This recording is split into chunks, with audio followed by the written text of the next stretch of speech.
Hello po! 11th day na nga naming straight bukas and here's our first setup for tomorrow na isetup na namin ngayong gabi.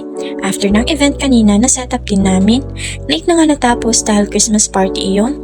Puti at 2 panels lang naman ang setup na to and basic backdrop lang kaya mabilis lang namin maisa-setup. Tinapos nga lang namin ito ng mabilisan dahil out na din ang mga staff nila. May natira lang isa na naghihintay sa amin matapos yung staff nila for closing na magko-close na itong store. Di naman din kami masyadong natagalan mag-setup kasi yung ibang balloon sa first setup kanina ay nagamit pa namin dito. Sayang din naman kasi kung puputukin at ilang oras pa lang naman nagagamit.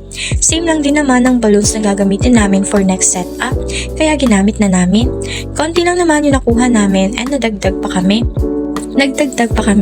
Kaming dalawa lang ng kapatid ko ang nagsisetup dyan. Tapos si Papa Nay ay nagsasakay na ng pinull out naming mga gamit kanina from first setup galing din dito. Then tumulong na lang din siyang mag-setup after niya maisakay lahat ng gamit sa kolong. And here's the final look na din po and hanggang dito na lang din.